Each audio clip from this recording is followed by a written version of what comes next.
Episodio 2. La batalla.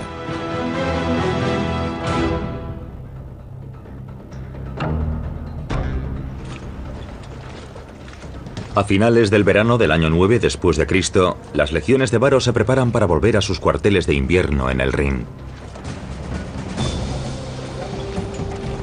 Arminio empieza a jugar un peligroso doble juego. Prepara un plan para atacar a las legiones de Varo durante su viaje de vuelta al Rin, mientras continúa cumpliendo con su deber como oficial de la caballería auxiliar.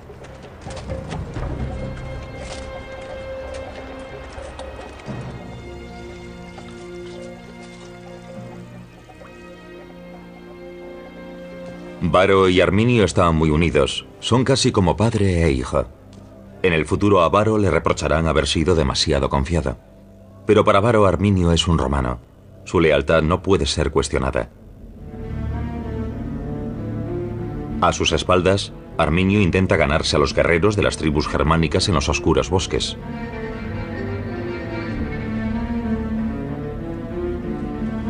Mientras una sacerdotisa reza a los dioses y predice con total seguridad una gran victoria,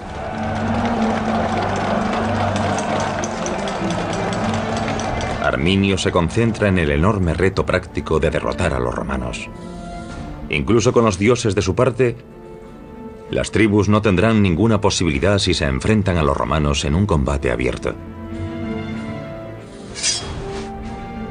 Cuando luchó en Panonia, Arminio observó avanzar a las legiones con tal fuerza, con tanta disciplina y orden en cada unidad, que sabe que las tribus serán derrotadas si se enfrentan a ellas directamente.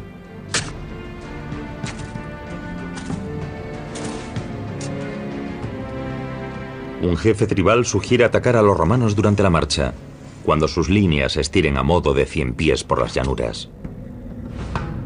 Arminio le recuerda que Varo cuenta con 3 legiones, es decir, casi 20.000 hombres. Las tribus no tienen ni los hombres ni las armas para un ataque de ese tipo. Fracasarán sin ninguna duda. Pero a los romanos les aterrorizan los bosques germánicos. Odian los pantanos y los estrechos valles. Hay que invitarlos a entrar en los bosques.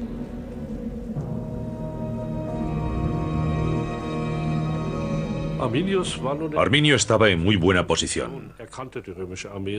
Conocía bien el ejército romano. Había participado en campañas, había aplastado la gran rebelión de Panonia, donde los romanos tuvieron que luchar durante mucho tiempo en una guerra difícil. Y contaba con otra ventaja. Los romanos confiaban en él. Era un caballero romano, un oficial romano. Sin duda debió de ser un hombre de gran carisma. Todo el mundo pensaba que era el hombre que podía lograr los cambios que querían para Germania. A los romanos les han llegado rumores de que las tribus germánicas planean rebelarse. Tal vez las legiones deberían marchar en formación de combate. Cuando Varo pregunta a Arminio, este le contesta que es solo un rumor. Pero si Varo lo desea, hará un reconocimiento del territorio con su caballería auxiliar. Varo está satisfecho y los pensamientos se vuelven hacia la patria lejana. Por Roma. Por Roma. Por Roma.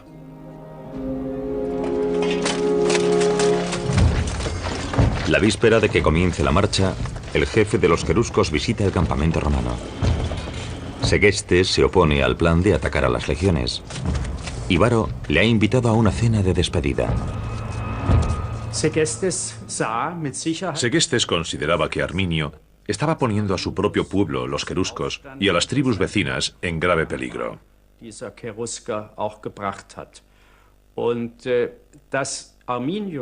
Bastantes jefes ancianos de los queruscos pensaban que las posibilidades de éxito de Arminio no eran demasiado elevadas.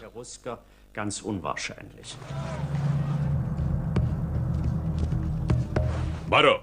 Segestes corre un gran riesgo. Intenta alertar a Varo de que hay en marcha una conspiración y una sublevación contra él y las legiones romanas. Varo no se imagina quién podría ser tan estúpido. Segestes señala a Arminio. Su propio compatriota revela su plan. atacar a las legiones durante la marcha, destruirlas y matar a Varo con su propia espada.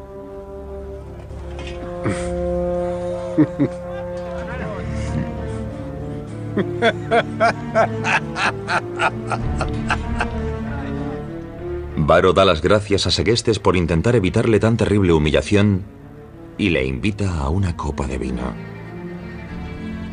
Segestes suplica a Varo que deje a Arminio atrás con él, encadenado, cuando inicien la marcha. Varo pregunta a Segestes si cree que no distingue a los amigos de los enemigos. Varo era un hombre muy experimentado. Pertenecía a la élite del Imperio Romano. En Siria había ganado muchísima experiencia manejando situaciones militares y políticas muy complejas. Y había aprendido que es buena idea confiar en tus aliados y amigos. Y esa es una cuestión fundamental en la vida. Si de repente debes dejar de confiar en alguien en quien has confiado durante mucho tiempo porque otra persona le calumnia. Varo siguió confiando en Arminio y esa fue su perdición. La lealtad a un buen amigo, básicamente, es una virtud. En este caso fue un error, porque el amigo lo traicionó.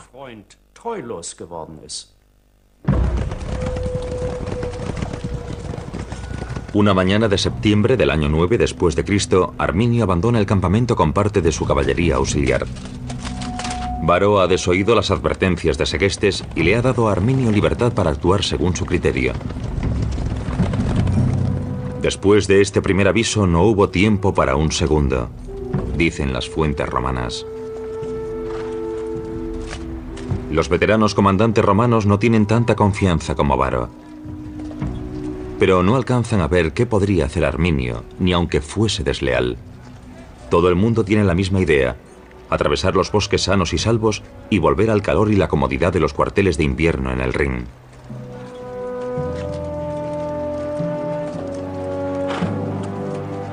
Arminio está decidido. No hay vuelta atrás.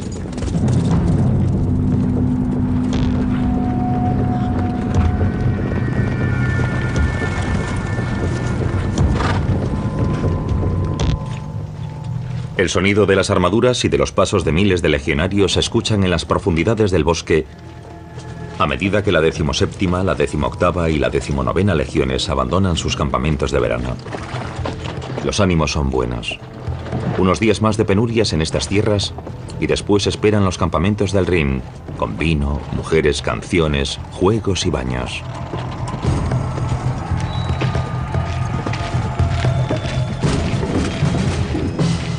Varo tal vez se ve ya de vuelta en Roma disfrutando de una jubilación acomodada y feliz. Pero marcha hacia su perdición, con sus más de 20.000 soldados y unidades de apoyo.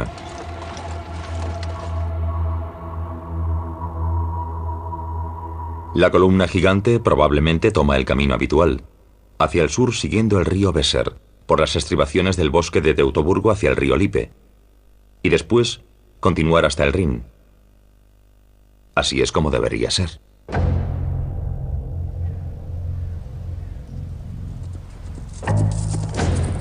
No sabemos cómo Arminio convenció a Varo y a las legiones para que cambiasen su ruta. Las fuentes romanas nos dicen simplemente: cuando Arminio y su caballería auxiliar fueron enviados de avanzadilla, aniquilaron a las tropas romanas que estaban destinadas en su patria.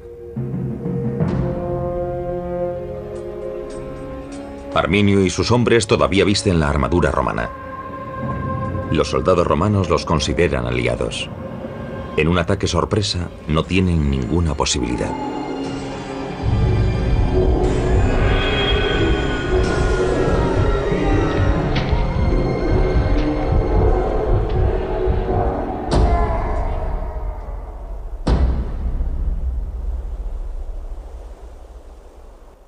Quemad las torres.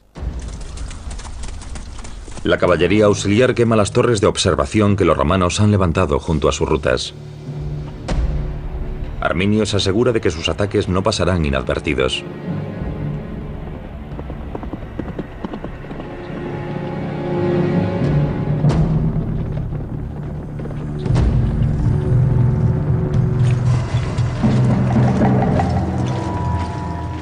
Al final del primer día de marcha, las legiones llegan a las estribaciones del bosque de Teutoburgo. El terreno es llano, el clima es gris pero seco, y las tropas avanzan a buen ritmo.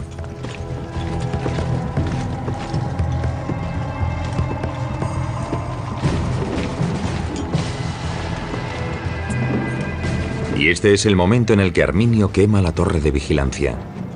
¡Alto! ¿Cómo reaccionará Varo?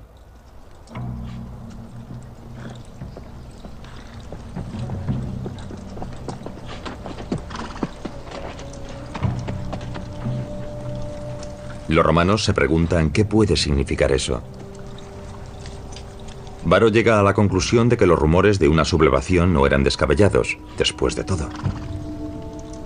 Arminio se habrá enfrentado con los rebeldes.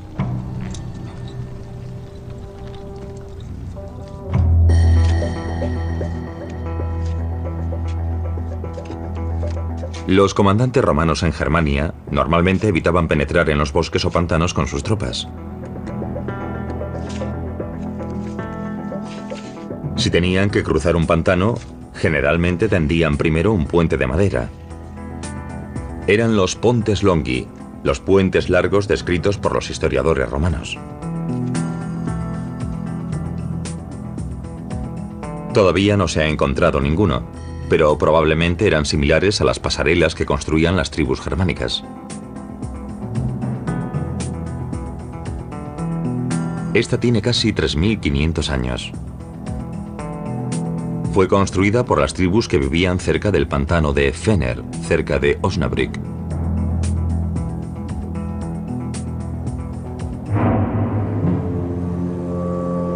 El segundo día de la marcha, Varo comete un error fatal. Abandona la ruta habitual y dirige a sus legiones hacia los bosques. Corre a ayudar a Arminio para cortar de raíz la rebelión. El plan de los queruscos está funcionando. Por supuesto, salirse de la ruta habitual de marcha y suministros era un gran riesgo, que tenía todo tipo de desventajas.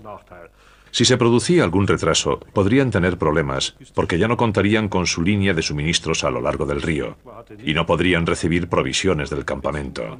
Lo único que podían hacer era continuar y subsistir con lo que tenían. Pero Varo probablemente no pensaba librar ningún gran combate. Pensaba que tan solo sería una especie de acción policial para restaurar el orden. Restablecería la paz y podría deshacer el camino andado para volver al punto en el que se había desviado, sin meterse en grandes líos. No está claro dónde abandonó Varo exactamente su ruta habitual. Pero sí sabemos que en lugar de ceñirse a esa ruta, llevó a todas sus fuerzas a un territorio desconocido.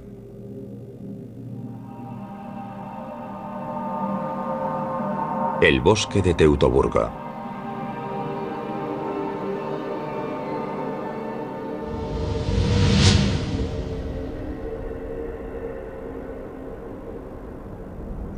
Entonces, como ahora, estas tierras altas del noroeste de Alemania son famosas por sus escarpadas rocas, sus valles impenetrables y sus densos bosques.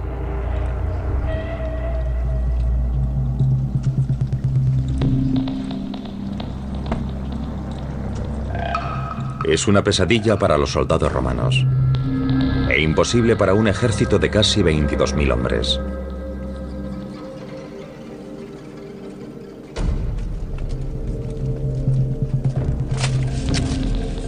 La marcha es dolorosamente lenta.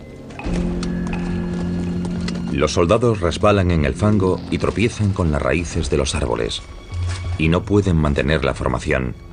Lastrados por sus armaduras y armas, los legionarios se cansan cada vez más con cada paso que dan. Las carretas de suministros y los civiles ralentizan más si cabe su marcha. ¿Por qué Varo insistió en adentrarse más y más en el bosque? Sigue siendo un misterio. Los centuriones hacen lo que pueden para agilizar la marcha de los rezagados.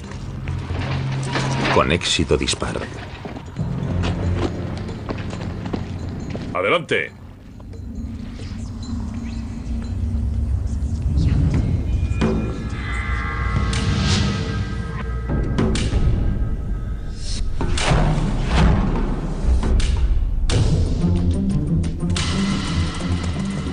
Los germanos saben cómo moverse por el bosque.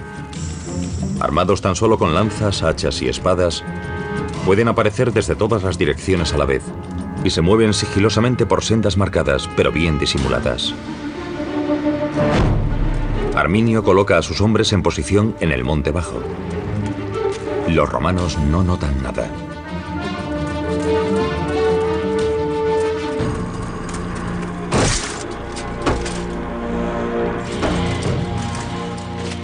Mucho antes de encontrarse con sus enemigos cara a cara, los romanos ya están debilitados por su lucha contra el propio bosque. Dion Casio escribe: incluso antes del ataque los romanos ya tenían muchos problemas. Tenían que talar árboles, hacer pasarelas y construir puentes para avanzar. Es precisamente la situación que Arminio pretendía crear.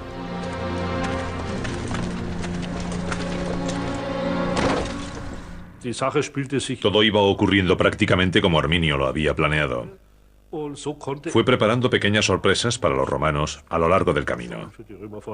Y pudo elegir el momento en el que estaban demasiado lejos de su ruta habitual para retroceder después de los primeros ataques. Sin duda se dijeron: debemos seguir, debemos continuar. Y así fueron cayendo cada vez más en la trampa. Los historiadores no se ponen de acuerdo en cuántos guerreros movilizó Arminio para enfrentarse a Varo. Pero es difícil pensar que la cifra total se acercase a la de las 3 legiones de Varo.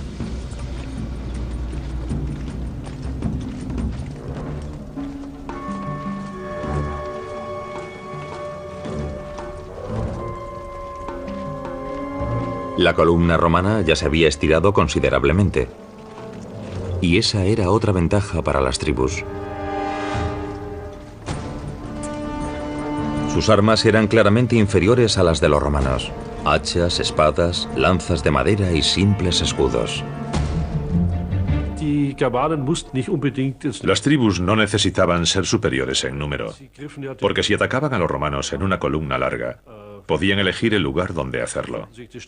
Pongamos, por ejemplo, que 3.000 legionarios marchan formando un estrecho frente y una columna de 2 kilómetros, acompañados por carretas y mulas, con personas en retaguardia abrumadas por sus cargas, y que de repente son atacados por 5.000 nativos.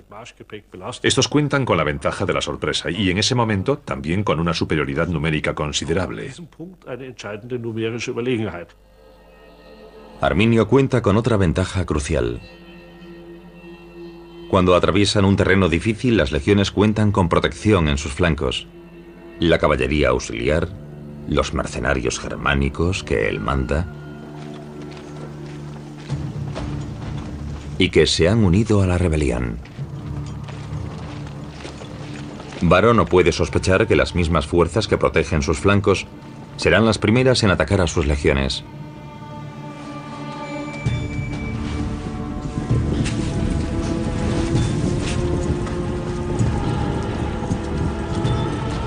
Los guerreros salen de sus escondites en las colinas.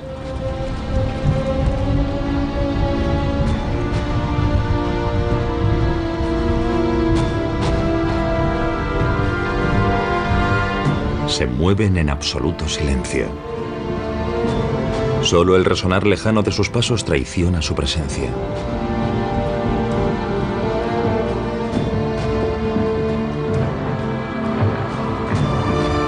Y en ese momento, la caballería auxiliar cambia de bando. El ataque sorprende a los romanos totalmente desprevenidos.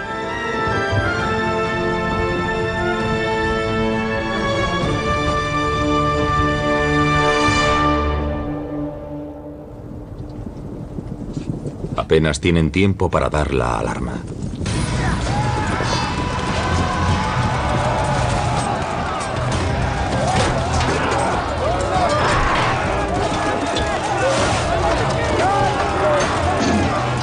Los germanos luchan más con sus cuerpos que con sus armas, escribió un historiador romano. En la caótica confusión de civiles y carretas de suministros, es imposible que lleguen los refuerzos.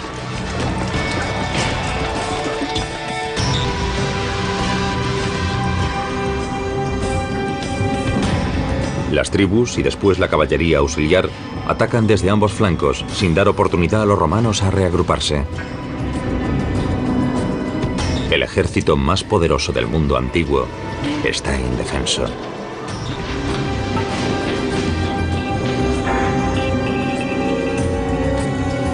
No hay ejércitos marchando en formación. Solo se trata de atacar y correr.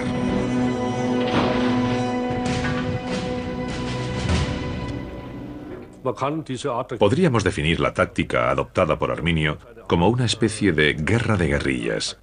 Evitar el combate principal el mayor tiempo posible, hasta que el enemigo esté muy debilitado. Y después, emboscarlo, usando el elemento sorpresa y el mejor conocimiento del terreno de tus propios hombres.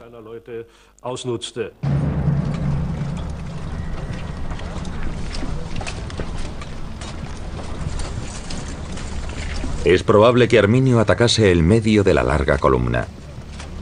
Así separaba las fuerzas de vanguardia y de retaguardia, y evitaba que pudiesen ayudar a la sección que estaba siendo atacada. Los refuerzos llegarían mucho después de que los guerreros germanos hubiesen desaparecido en el bosque.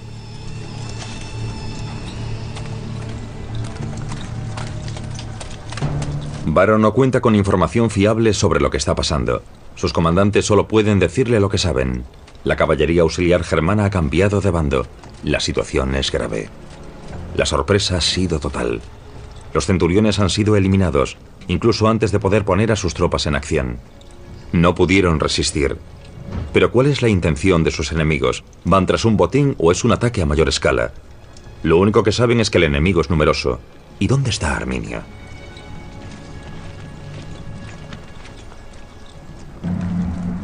Varo decide que la única opción es continuar la marcha.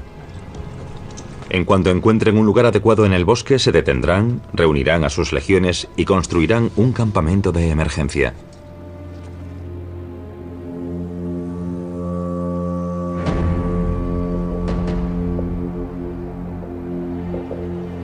Según Tácito, los romanos consiguieron avanzar por el bosque.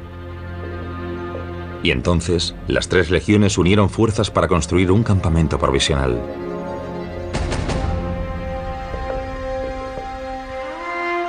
Ninguna legión ha sido destruida.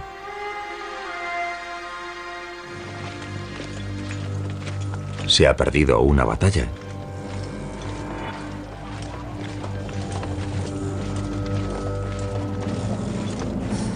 Pero todavía puede ganarse la guerra. A estas alturas, Varo siguió el procedimiento estándar romano. Construyó un campamento fortificado como pudo, teniendo en cuenta el terreno y el estado de sus tropas. Y eso era lo que había que hacer, porque el enemigo estaba cerca y tenía que asegurarse de que sus hombres pudiesen descansar al menos durante la noche, sin tener que repeler ataques constantes. La empalizada y el foso con centinelas colocados detrás eran precisamente lo que necesitaban para impresionar al enemigo, y que éste se lo pensase 2 veces antes de lanzar un ataque. Tras las defensas, los heridos son atendidos.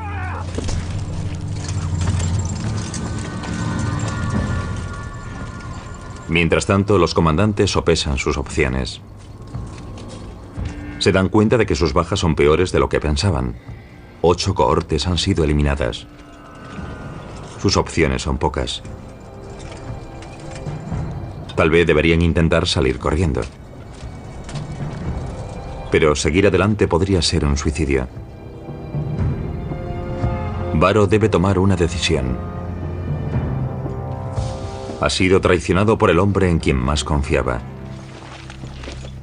Sus comandantes le aconsejan quedarse tras las defensas. Podrían enviar mensajeros a las guarniciones de Haltern y Xanten para pedir refuerzos. No hay alternativa. Necesitan ayuda. Varo rechaza su consejo. Acabarán con todos los bárbaros en cuanto consigan salir del bosque. Da orden a sus comandantes de que abandonen a los civiles y de que destruyan el convoy de carretas. Nada debe retrasarlos. Las legiones marcharán al amanecer. Las órdenes son claras y serán obedecidas sin cuestionarlas.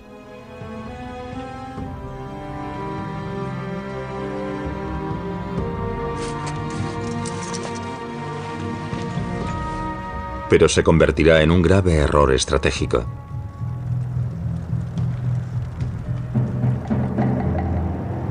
Las fuerzas germánicas descubren inmediatamente el convoy de carretas en llamas.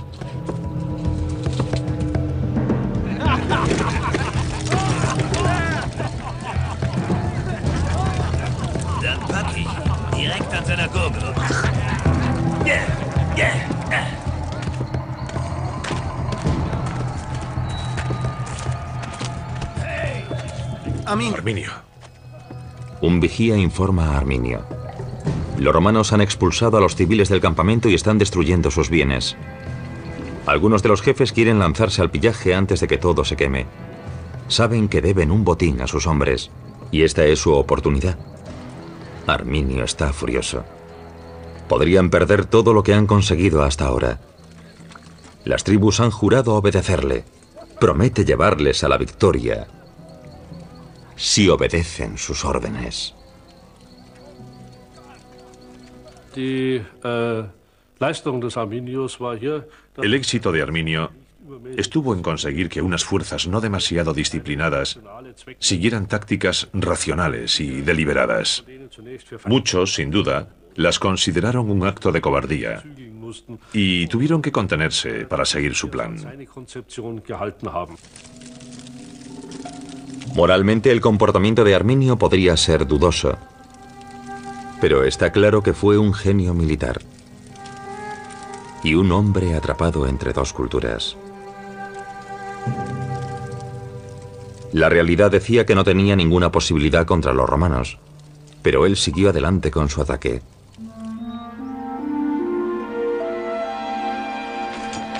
A la mañana siguiente, las legiones salen del campamento en formación de combate. Varo abandona a los civiles a su suerte. Tal vez espera que los bárbaros los masacren y se apoderen de sus bienes y dejen marchar a sus legiones.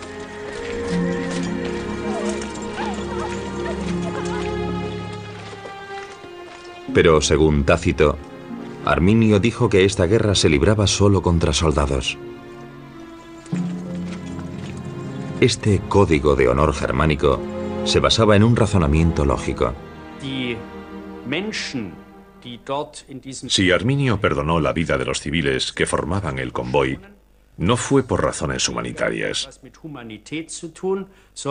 Era una gran oportunidad para hacerlos prisioneros y después pedir un rescate. Comerciar con personas, con prisioneros de guerra, es perfectamente normal en una guerra, porque se necesita mano de obra y es extremadamente valiosa.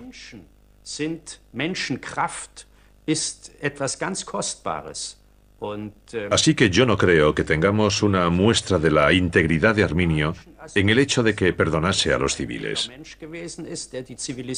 Simplemente actuó de manera práctica.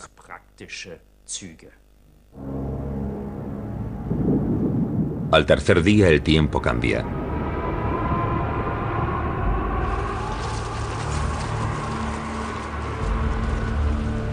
Las lluvias torrenciales obligan a los legionarios a detener su marcha. Su armadura, empapada y pesada como el plomo, hace que los soldados tengan menos movilidad incluso que antes. Para Arminio y sus hombres, el tiempo es perfectamente normal.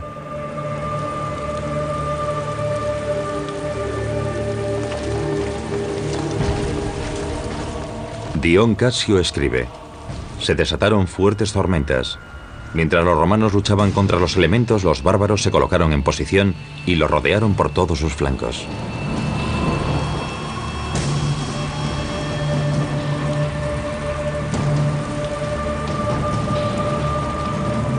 Arminio desencadena un ataque de una brutalidad espantosa.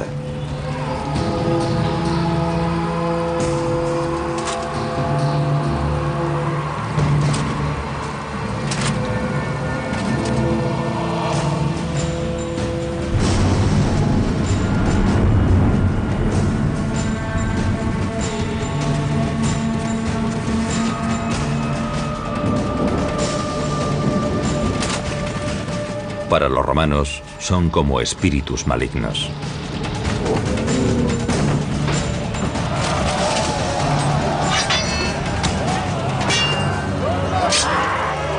hay tiempo para una reacción defensiva heroica.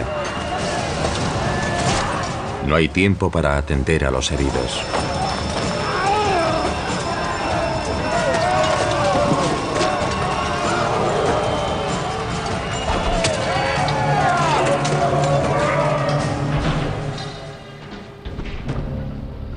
Un cronista escribió: atrapados en las ciénagas y los bosques, los romanos fueron masacrados, hombre a hombre, por el mismo enemigo al que habían sacrificado como si fuese ganado en tantas ocasiones anteriores.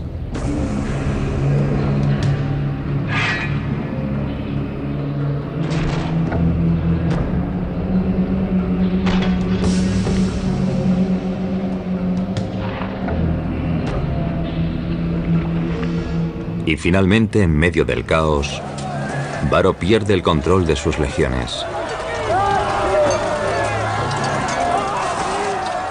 Los soldados ya no tienen generales a los que seguir. Su ejército se desmorona. Pero los historiadores no culpan solo a Varo de esta derrota. La victoria de Arminio se debe a las condiciones adversas, dicen. El clima haciendo historia. Es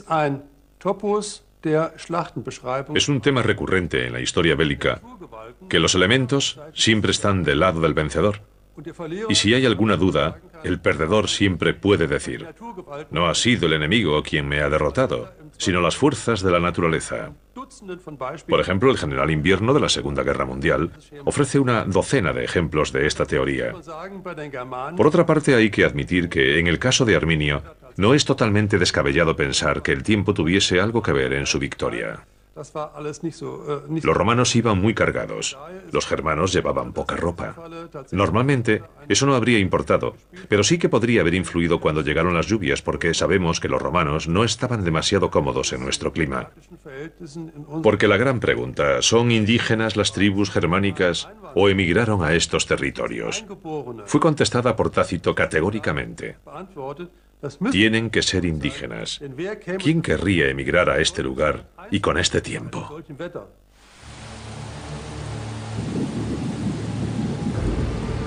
En el plazo de 24 horas, Varo se ha encontrado con 2 ataques aplastantes sobre sus legiones. Poco a poco ha tenido que irse dando cuenta de que la victoria no está a su alcance. Solo puede pensar en evitar la aniquilación.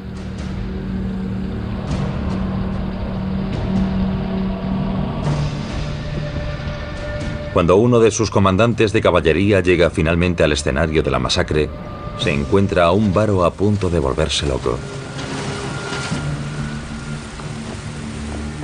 Sin saber qué hacer. Esta podría ser su última oportunidad de pedir refuerzos. Numonio se ofrece voluntario para abrirse paso con su caballería hasta el baluarte romano más próximo, antes de que los caballos estén demasiado exhaustos para moverse.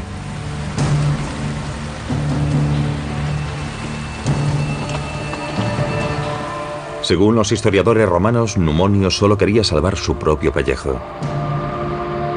Dejó a los soldados de a pie en la estacada y huyó hacia el Rin. Pero el destino se cobró su venganza. Como recogió Patérculo, la muerte encontró al traidor por el camino. Varo y Numonio han ideado un plan, pero Arminio va un paso por delante. Otra trampa espera a la caballería en su huida. Ni un solo jinete llegará al Rin.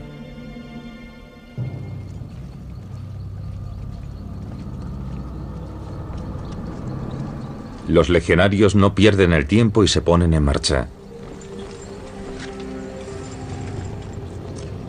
Ya nada importa, salvo salir del bosque.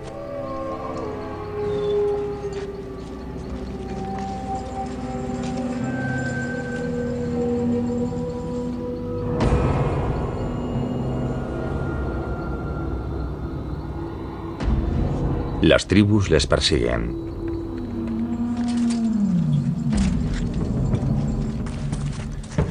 Saben que solo tienen que seguir empujando a los romanos.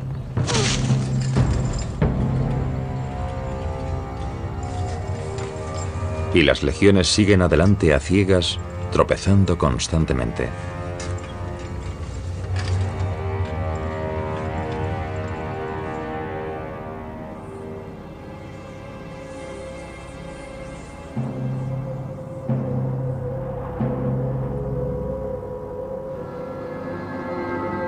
Pero la marcha forzada nocturna ha dado sus frutos. Por fin, 3 días después de haber abandonado su ruta habitual, el bosque se vuelve menos espeso y el terreno más llano. Lo hemos conseguido. Por fin hemos salido de ese infierno. Parece que hay visos de esperanza.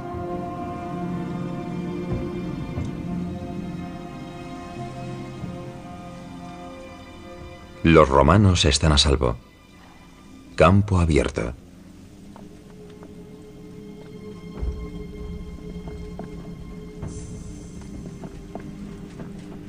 Si contaba con la caballería de Numonio, a estas alturas Varo se da cuenta de que toda esperanza está perdida.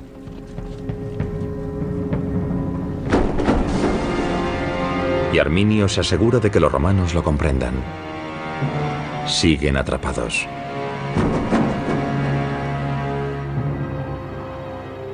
Analizando su avance, podemos deducir que Varo y lo que le quedaba de sus legiones se dirigieron hacia el norte el tercer día y marcharon por las montañas Biern,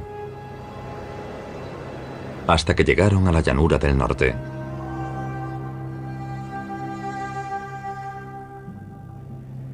Después giraron hacia el oeste, hacia el Rin.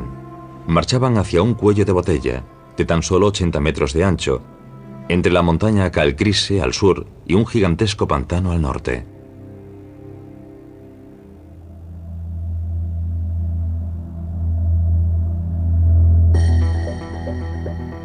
Hace apenas unos años, los arqueólogos encontraron los restos de una empalizada. Detrás de esas defensas se cree que Arminio y sus hombres esperaron emboscados a Varo para asestar el golpe final definitivo. Eso es lo que los expertos creen. De la tierra que está delante de la empalizada han desenterrado miles de clavos y trozos de plomo de origen romano. Objetos domésticos como tijeras, pero también puntas de lanza y herramientas. ¿Fue este el escenario del último combate? El orgullo de la excavación es la máscara ceremonial de un oficial de caballería romano.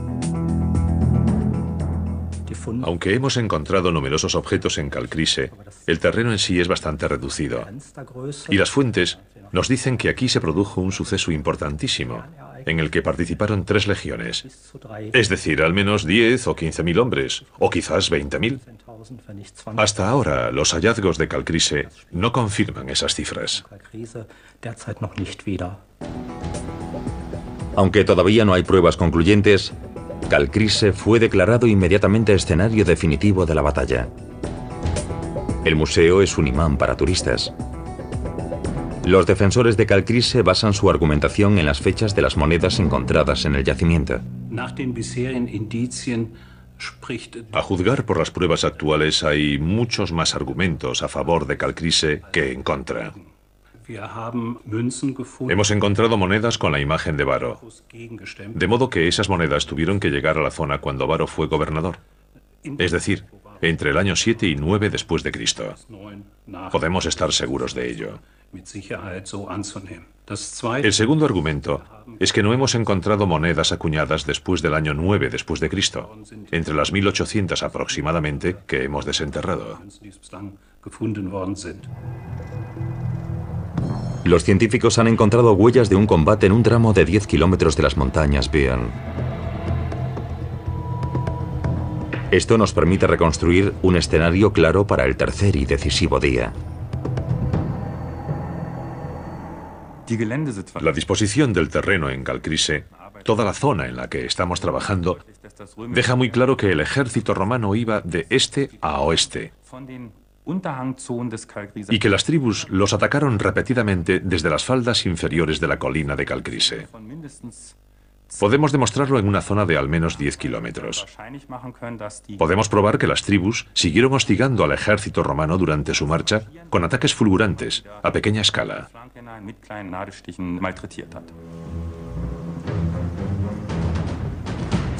Cuando los romanos salen del bosque y forman en campo abierto, Arminio reúne a sus hombres para el combate final. Las legiones no tienen nada con qué contrarrestar el grito de las tribus de libertad o muerte. ¡Libertad o muerte! Ahora que presienten la victoria, cada vez más tribus se unen a Arminio. incluso aliados de Roma como Segestes. Pero es por oportunismo, no por convicción.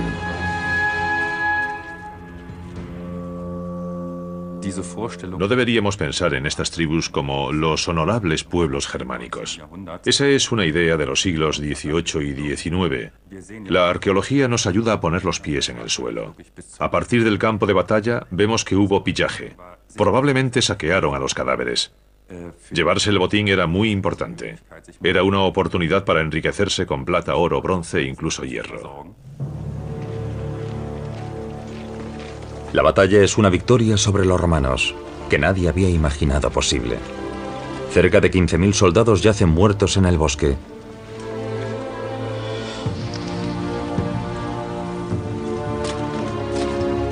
Los pocos supervivientes se arrastran por la llanura,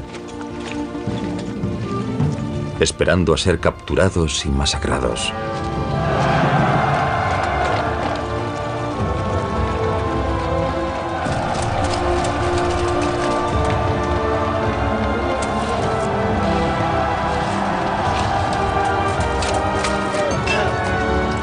No podría haber mayor humillación para la superpotencia que es Roma.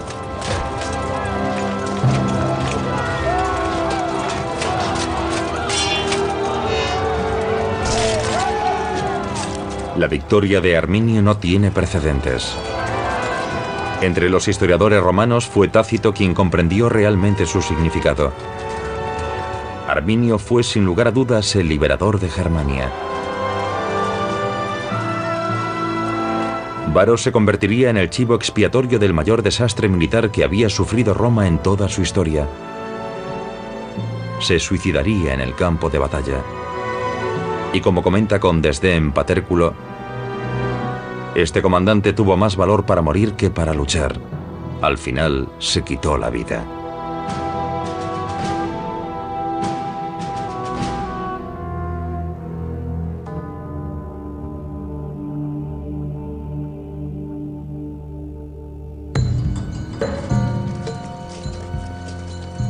Ni siquiera tras 3 días de combates el baño de sangre ha terminado. Las tribus victoriosas recorren el campo de batalla, arrancando armaduras y armas a los cuerpos de muertos y moribundos.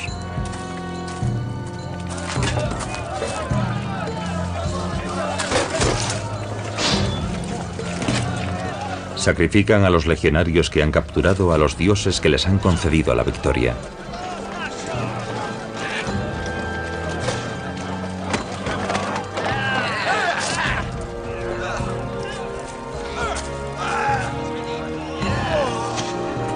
Los estandartes de las legiones se arrojan al barro.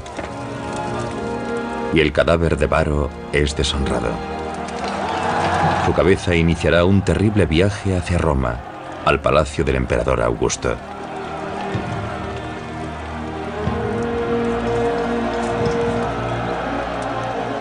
Si las tribus le siguen mostrando lealtad, el triunfo de Arminio le habrá servido para algo. En la hora de su victoria es el indiscutible líder de las tribus germánicas. ¿Pero buscarán venganza los romanos?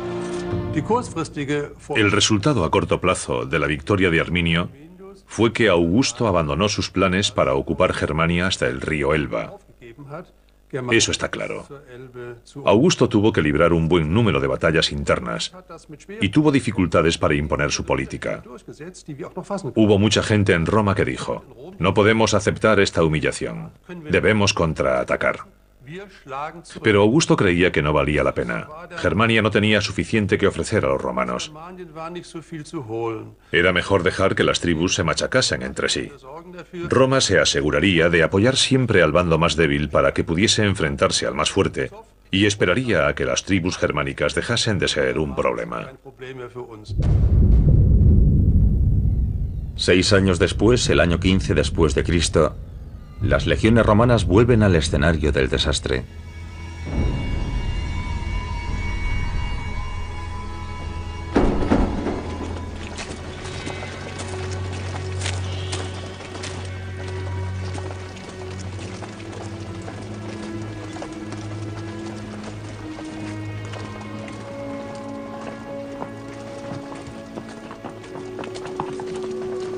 Tácito describe los terribles descubrimientos que hicieron las legiones bajo el mando de Germánico.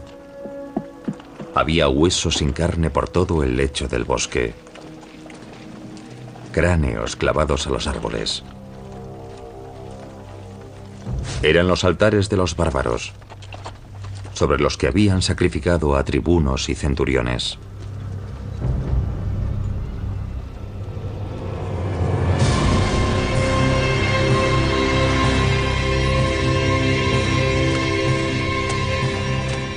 Germánico ordena enterrar los restos y presentar un último respeto a los caídos.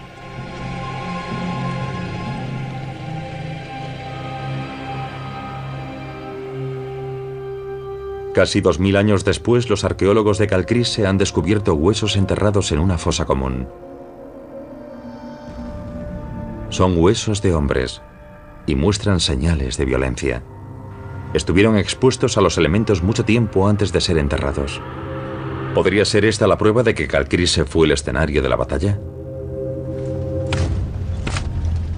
Tal vez los arqueólogos hayan confirmado la veracidad del relato de Tácito 2000 años después. Pero no todo el mundo está satisfecho, y la búsqueda del campo de batalla continúa.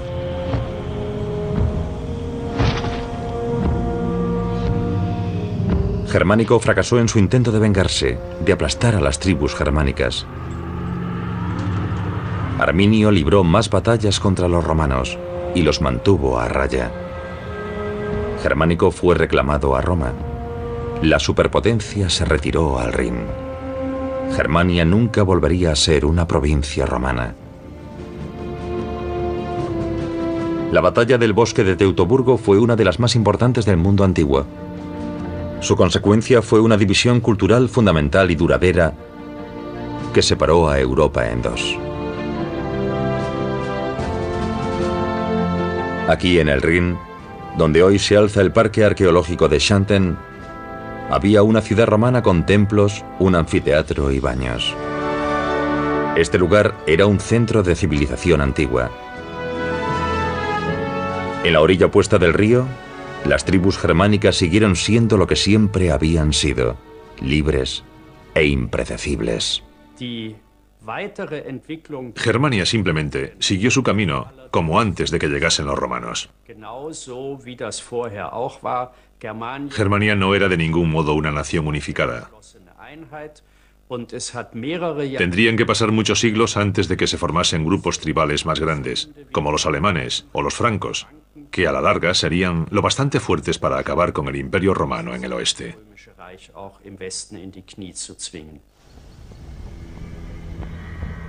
Arminio pagó su ambición de crear un reino germánico con su vida. Fue envenenado, probablemente por su propia familia. Sin un enemigo común, la región volvió a caer en un estado de feudalismo permanente. Ningún jefe toleraba que otro le superase en poder e influencia. Una situación que caracterizaría a esta parte de Europa hasta los tiempos modernos.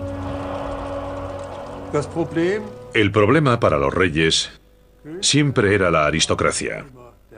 Y ese problema duró en Alemania hasta el reinado de Federico Guillermo IV.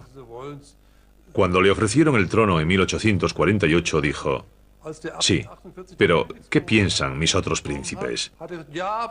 No le importaba lo que pensase el pueblo, pero temía a sus iguales, a las otras cabezas coronadas de Alemania. Así que podemos decir que este sentido de envidia, este sentido de rivalidad con la aristocracia, se convierte en un factor permanente en Alemania. Arminio fue considerado el héroe germano durante mucho tiempo. La adoración alcanzó su cenit con la construcción del monumento a Hermann en 1875.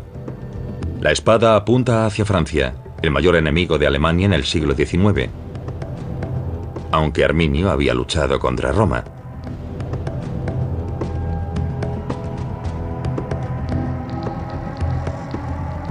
Pero eso no empequeñece sus logros.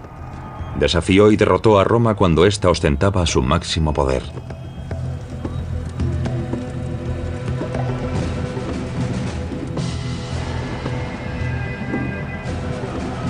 Pero nunca habríamos sabido nada de este héroe si sus enemigos no hubiesen contado su historia. Fue Tácito, el historiador más importante de Roma, quien escribió las palabras que inmortalizarían a este bárbaro. Nunca fue derrotado en combate. Su vida duró 37 años y su poder 12. Hoy, los pueblos bárbaros siguen cantando sus alabanzas.